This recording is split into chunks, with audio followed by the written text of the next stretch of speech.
ચલો હવે સમાચારમાં તરફ આપણે આગળ વાત કરીએ નવસારીની તો નવસારીમાં રોડ સેફટી સપ્તાહની શ્રેણીમાં નવસારીના 3 પોલીસ સ્ટેશનો દ્વારા ઉત્તરાયણ પર્વને લઈને વાહન ચાલકો માટે સેફટી અભિયાન ચાલી રહ્યું છે। પોલીસ દ્વારા વાહન ચાલકોને આ વાહનમાં સીટ બેલ્ટ લગાવવા અને સુરક્ષા નિયમોનું પાલન કરવા માટે માર્ગદર્શન આપવામાં આવ્યું છે। તેમાં જણાવી દઈએ ખાસ કરીને વિશેષ કાર્યક્રમ હેઠળ ટ્રાફિક પોલીસ લુન્સીકોઈ વિસ્તારમાં ઊભી રહી અને જ્યાં ચાલકોને સુરક્ષા કવચ માંજા સેફટી ગાર્ડ લગાવી અને સલામતી સુનિશ્ચિત કરવામાં આવી।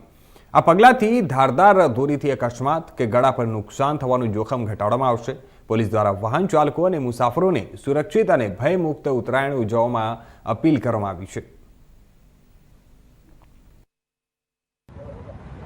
આ માસ રોડ સેફટી માસ તરીકે ઉજવવામાં આવી રહ્યો છે, જે અંતર્ગત નવસારી જિલ્લા ટ્રાફિક પોલીસ, રૂરલ પોલીસ અને ટાઉન પોલીસ દ્વારા જે ઉત્તરાયણના પર્વ દરમિયાન ગળા કપાવાથી મૃત્યુ થતા હોય છે એ મૃત્યુ અટકાવવા માટે લુન્સીકુઈ સર્કલ ખાતે સેફટી બેલ્ટ અને સેફટી વાયરથી બાંધીને લોકોને છે એક સંદેશો પહોંચાડવા માંગીએ છીએ કે તમે પણ જ્યારે પણ નીકળો ત્યારે આવા પ્રકારના સેફટી પહેરીને નીકળો, જેથી કરીને નવસારી જિલ્લામાં એક પણ વ્યક્તિનો આવી રીતે